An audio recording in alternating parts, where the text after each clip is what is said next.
I don't need to be a hero in this situation. Oh, stop Just it. let me make the right play. That's what the really great ones do. Here's what this really not great one just did. He had just missed his first free throw of the night, and he's got the demon going in the back of his mind. No demon. He wanted to know it, and I know that smoke. He wanted no part of it. So what does he do? Remember, this is the guy who is the most experienced big game player on that floor. Nobody has had the big game experience that guy has had. Right. Because he's played in 2 finals, and he was the MVP of the second finals, even though it was just a complete wipeout blowout of LeBron's Miami Heat by a record finals margin. But he was the MVP. Unnecessary. Okay, I'm just telling you that that's how much experience he has. So what does he do? He panics. He passed. He panics. No. And he throws a desperation, dangerous lob in the direction of Kyle Lowry that could have been intercepted by either Giannis or Chris Middleton. If we could see it again, it's dangerous, man. The game is up in the air for grabs. A play that Greg Popovich would not love. And Kyle Lowry gets run over by Chris Middleton here. And again, to your point, they didn't call a foul. It's just, but again, they looked at Chris Middleton as just trying to make a play on the ball instead of a play on the man as an intentional foul. Right. So what could have been the all-time disaster play, it could have been intercepted going the other way down 3. Right. It turns into a lucky dunk by Siakam because nobody's left in the front court, right? Right. But Skip, here's the difference between the pass that you're talking about and maybe the pass Isaiah tried to make that Bird stole and passed to DJ, or Magic tried to pass out of the double team against the Celtics and they got picked off in the layup and they go to overtime and they lose the ball game. Kawhi did a great thing, is that he started to retreat to bring Giannis to him because Giannis was a great. Listen, the great thing is just wrap up and shoot the free throws. Yes, I'm not going to let you get away with that. You're trying, you're flailing, you're backpedaling. I'm not going to let you get away with this. Oh, stop it. I'm not going to let you. I'm not going to let you mess up this rest. What do you think Steph Curry would have done at that moment? You see what you He would have do? said, "Thank you very much." You know what you did, Skip? Why was he there to accept the inbounds pass? Because they thought he'd have the guts to go to the free throw line. What you're trying to do is draw a mustache on the Mona Lisa that Kawhi painted last night. That's a masterpiece. Now just accept it. Let me explain to you. It was a fake Mona Lisa all the way down from the 8-minute mark. All fake. Hold on. Okay, he missed his final 4 shots. But if you don't mind me asking, can you tell the people what he did from the free throw line? Yeah, he made 2, and then he missed 1. Yeah, he 5 just or 6 missed in the 1. 4. Yeah. He had made 2 previously. Yeah. He had a fantastic flurry early in the fourth quarter. I give you that. It was sensational. Put him up 85-81. If you don't mind me asking, without the flurry, are they able to do what they did? No, I mean, it was significant to the game. I give you that. It was fantastic, but it came very early in the fourth quarter. That's what you need. It goes jump shot 3-3, but the last 3 came at the 8-minute mark. It's actually 7:57. So from that point on, it's back and forth game.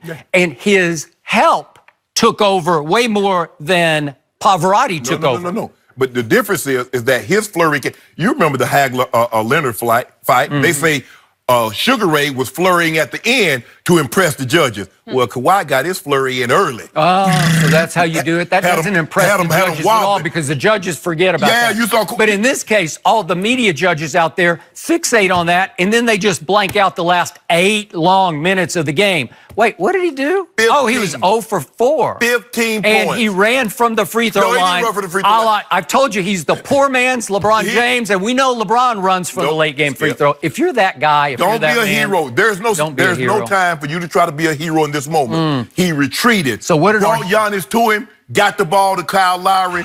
I don't know why they didn't call a foul on him. Even if you make a play on the ball, you can still foul the man. And then he dishes it to Siakam, and it was over. And then number 2 had the audacity to tell TNT at the end of the game on the floor, "I'm not afraid of the moment." I'm not afraid. He was afraid of that moment. I've never seen anything quite like that. Sound like Eminem to me. I'm not afraid. Yeah. To take a stand. You hear that? I'm much more of a Drake fan, frankly. Thank you very much. Whatever. Yeah. Thank you very much.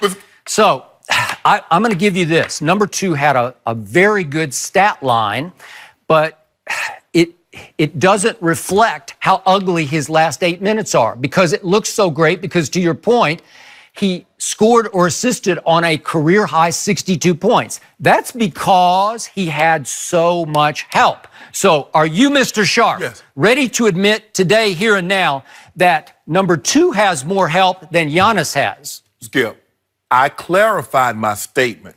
I said, okay, maybe they're not the best supporting cast, but they've been the most consistent supporting cast. Brogdon has been unbelievable. Chris Middleton was an all-star. So those guys, and Mirotic, remember, Skip, remember when he first got I can't remember Mirotic. Yeah, Who is he?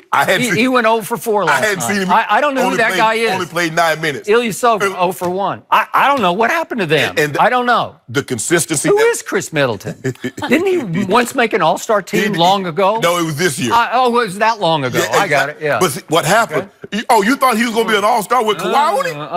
You know Kawhi shut all that down. So he was guarding both Freak that and does not do that. I don't know how you do that. You know what? He might be the best player. You're trying to parse my words, Skip Bayless.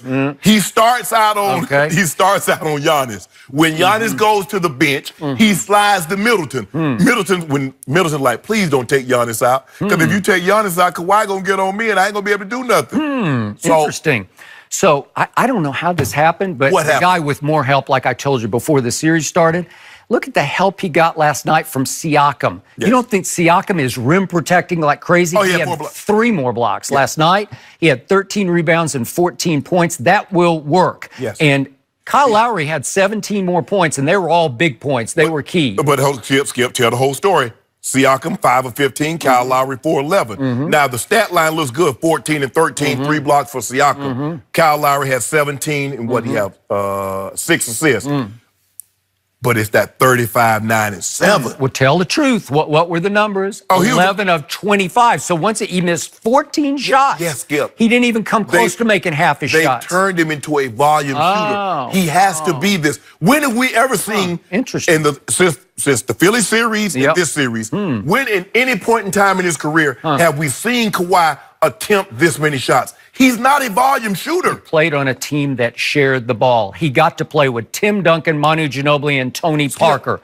And for that matter, Patty Mills and Danny Green and Bellinelli, and I can go on and on. Did you see him attempt this many shots in the regular season? Did you see him attempt this many shots against Orlando? I didn't see him actually play that many games. You didn't want to watch. He played no back-to-backs. He missed 22 games in the regular season. So he must be, his tank must be full. No. But I keep hearing he's out of gas. I don't know. He's tired. Well, look, I still believe he's hurt because I'm watching him and I see a lot of wrong leg jumping. Normally right-handed shooters normally jump off their left leg. Okay, so you're still concerned, as you said yesterday, about his health? Yes. But I saw explosion. No, I don't see explosion. That was the usual. I don't see that.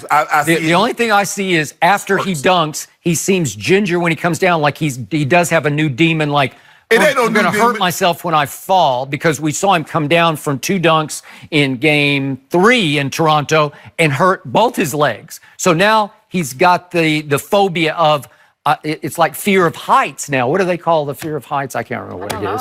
What's the one, whatever it is. But the point is, he's got fear of heights. When I get up to the rim, oh no, how am I going to get to the ground? Because I might tweak my quad if I hit the floor wrong, right? You got to let this go. I'm not letting it go. I'm just telling you the truth. He looked just fine to me. I know, but just embrace the greatness that you witnessed last night. The last 8 minutes I saw not so great. Game. 35-9. I mean, he had never had a game like this before. This is the most points that he's ever accounted for in a game. Regular season or playoff. Don't you want your best players to shine the brightest in this moment? Yeah, I guess so. But speaking of great players, that guy on the other team, he's been freakishly bad. Yeah, he's been. Am I right? Yeah, last 3 games? Yeah. So Milwaukee, for the first time all year, has lost 3 straight games, in large part because that guy is starting to get exposed. Because I'm going to give you this. Number 2 has one big thing he doesn't, and that is he's got a mid-range game that when you shut him out of the paint, you say you can't come in here, he can pull up on you. Yeah, I get you. He's shooting the ball better than he ever shot it in San Antonio. I don't know. Stop it. Yeah, no, he didn't. No, I'm telling you. He was All-NBA twice. Skip his last 2 years healthy. I'm telling you, he's shooting the ball right in this stretch better than he ever shot it there. That's why he put all that time in the summer. He told you that. Yeah. The moment isn't too big for me. Yeah, that's why I shoot all these shots in the summer. But the moment looks like it's too big for the other guy who just tries to keep running through the brick wall that is Gasol and Siakam and Ibaka. And remember, Gasol, former Defensive Player of the Year. Ibaka has made an all-defensive team. And remember, Kyle Lowry has made an all-defensive I think he was second team. Well, see, the thing that we criticize LeBron for, LeBron just run through him. Well, Giannis is trying to sometimes go 1-on-3, 1-on-4 because the guys are missing so many shot skips, he's getting frustrated. So now he's like, well, let me take matters into my own hands. Well, you're not going to win a battle when you're going 1-on-4 because we see a lot of turnovers. He's getting the ball stripped. He's charging. So Giannis, all you can do is make the right play. Don't listen to Skip Bayless and talk about superstar, what Michael Jordan or what Kobe Bryant would have done. Make the right play. Live with the outcome. Don't listen to Shannon Sharp, who's now calling number 2 Pavarotti in Sydney. Yeah, that's what it was. Virtuoso. And yet we're going to sweep the last 8 minutes right under that little. You got a big carpet over there. But what you're trying to do is that Pavarotti was singing, and he's about to get to the end, and you turn on a rap lyric. Really? In the middle of Pavarotti. You know, I would do that. Now, I know you would. I'm not that big a fan of classical. Because what you tried to do is talk about the last 8 minutes. No, I'm not going to let you mess up this Virtuoso by Kawhi. Really? No. Don't let it get in the way of your argument. Don't let it. It was great. Yeah, it's a stumbling block for you, but it's okay. Let's take it back because nobody wants to hear that today. They want to hear he's the best player in the playoffs. Let's not be honest. That's the lie detector. No lie detected. Really? Just for the record, Skip, fear of heights, acrophobia. Acrophobia. I couldn't think of what it was. In case you want to use that later on. I feel like we might be going back I think he's got acrophobia. Arachnophobia. Yeah, and triskaidekaphobia is 13, right? A lot of phobias to talk about. We're going to move on to I got that. Well, you got Shanophobia. Yeah, at the debate table. I think I'm here. I think I'm fine. Skip next. Don't forget, you can check us out every day on the Fox Sports Channel on Sirius.